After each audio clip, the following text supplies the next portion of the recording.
नमस्कार दोस्तों, Kashif story channel में आपका स्वागत है। आज फिर से आई हूँ एक नई कहानी के साथ। तो चलिए सुनते हैं। आज की कहानी है वरुथिनी एकादशी व्रत कथा। तो चलिए सुनते हैं।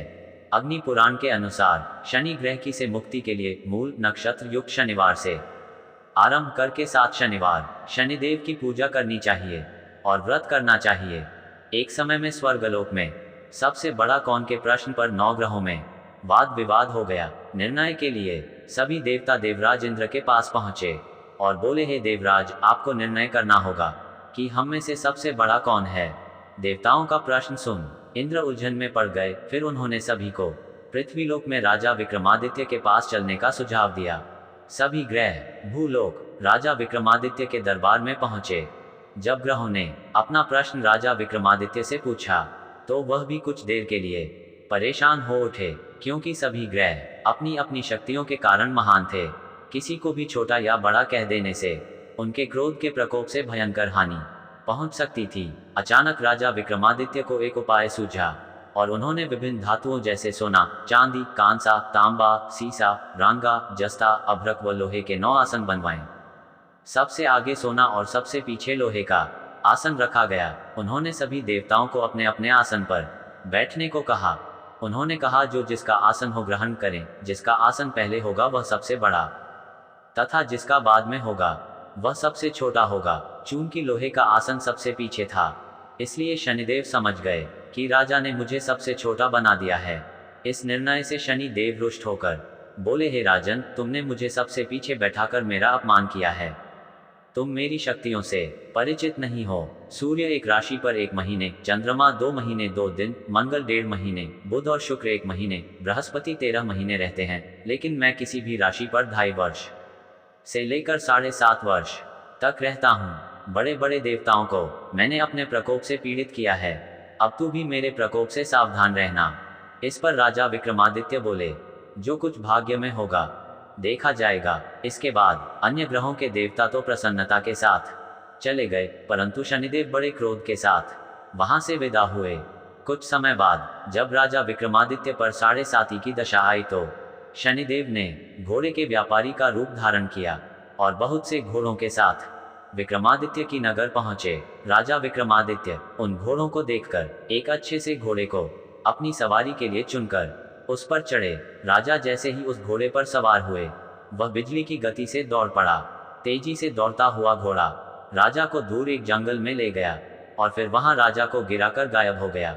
राजा अपने नगर लौटने के लिए जंगल में भटकने लगा, पर उसे कोई रास्ता नहीं मिला। राजा को भूख प्यास लगाई। बहुत घूमने पर उन्हें एक चरवाहा मिला। राजा ने उससे पानी मांगा। पानी पीकर राजा ने उस चरवाहे को अपनी अंगूठी दे दी और उससे रास्ता पूछकर जंगल से निकलकर पास के नगर में चल दिए। नगर पहुंचकर राजा एक सेठ की दुकान पर बैठ गए। राजा के कुछ देर दुकान पर बैठने से सेठ की बहुत बिक्री हुई। सेठ ने राजा को भाग्यवान समझा और उसे अपने घर भोजन पर ले गया। सेठ के घर में सोने का एक हार खूंटी पर लटका हुआ था। राजा को उस कमरे में छोड़कर सेठ कुछ देर के लिए बाहर चला गया। तभी एक आश्चर्यजनक घटना घटी। राजा के देखते देखते खूंटी सोने के उस हार को निगल गई। सेठ ने जब हार गायब देखा तो उसने चोरी का संदेह राजा पर किया और अपने नौकरों से कहा कि इस परदेशी को रस्सियों से बांधकर नगर के राजा के पास ले चलो। राजा ने विक्रमादित्य से हार के बारे में पूछा तो उन्होंने बताया कि खूंटी ने हार को निगल लिया। इस पर राजा क्रोधित हुए और उन्होंने चोरी करने के अपराध में विक्रमादित्य के हाथ पांव काटने का आदेश दे दिया। सैनिकों ने राजा विक्रमादित्य के हाथ पांव काटकर उन्हें सड़क पर छोड़ दिया। कुछ दिन बाद एक तेली उन्हें उठाकर अपने घर ले गया और उसे कोल्हू पर बैठा दिया। राजा आवाज देकर बैलों को हाँकता रहता। इस तरह तेली का बैल चलता रहा और राजा को भोजन मिलता रहा। शनि के प्रकोप की 7.5 पूरी होने पर वर्षा ऋतु प्रारंभ हुई। एक रात विक्रमादित्य मेघ मल्हार गा रहा था। तभी नगर की राजकुमारी मनभावनी रथ पर सवार उस घर के पास से गुजरी।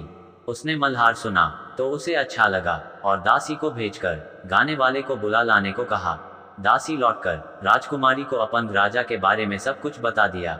राजकुमारी उसके मेघ मल्हार से बहुत मोहित हुई और सब कुछ जानते हुए भी उसने अपंग राजा से विवाह करने का निश्चय किया। राजकुमारी ने अपने माता पिता से जब ये बात कही तो वह हैरान रह गए। उन्होंने उसे बहुत समझाया, पर राजकुमारी ने अपनी जिद नहीं छोड़ी और प्राण त्याग देने का निश्चय कर लिया। आखिरकार राजा रानी को विवश होकर अपन विक्रमादित्य से राजकुमारी का विवाह करना पड़ा। विवाह के बाद राजा विक्रमादित्य और राजकुमारी तेली के घर में रहने लगे।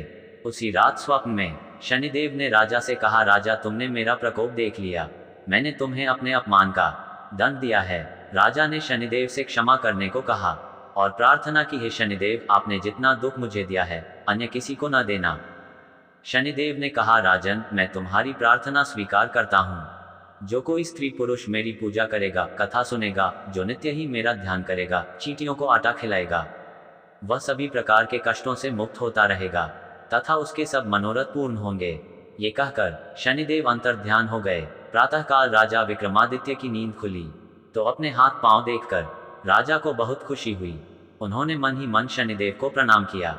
राजकुमारी भी राजा के हाथ पांव सलामत देखकर आश्चर्य में डूब गई। तब राजा विक्रमादित्य ने अपना परिचय देते हुए शनिदेव के प्रकोप की सारी कहानी सुनाई। इधर सेठ को जब इस बात का पता चला तो दौड़ता हुआ आया और राजा विक्रमादित्य के चरणों में गिरकर क्षमा मांगने लगा। राजा विक्रमादित्य ने उसे क्षमा कर दिया, क्योंकि वह जानते थे कि यह सब तो शनिदेव के प्रकोप के कारण हुआ था। सेठ राजा विक्रमादित्य को पुनः को अपने घर ले गया और उसे भोजन कराया। भोजन करते समय वहां एक आश्चर्य घटना घटी। सबके देखते देखते उस खूंटी ने हार उगल दिया। सेठ ने अपनी बेटी का विवाह भी राजा के साथ कर दिया और बहुत से स्वर्ण आभूषण, धन आदि देकर राजा को विदा किया। राजा विक्रमादित्य राजकुमारी मनभावनी और सेठ की बेटी के साथ अपने नगर वापस पहुंचे तो नगरवासियों ने हर्ष के साथ उनका स्वागत किया। अगले दिन राजा विक्रमादित्य ने पूरे राज्य में घोषणा कराई कि शनिदेव सब ग्रहों में सर्वश्रेष्ठ हैं। प्रत्येक स्त्री पुरुष शनिवार को उनका व्रत करें और व्रत कथा अवश्य सुने। राजा विक्रमादित्य की घोषणा से शनिदेव बहुत प्रसन्न हुए। शनिवार का व्रत करने और व्रत कथा सुनने से शनिदेव की अनुकंपा बनी रहती है और जातक के सभी दुख दूर होते हैं। इस प्रकार वरुथिनी एकादशी की व्रत कथा पूरी होती है। कहानी पसंद आए तो लाइक करें। आगे और कहानी को देखने के लिए काशिफ स्टोरी चैनल को सब्सक्राइब करें। जय श्री कृष्णा। राधे राधे।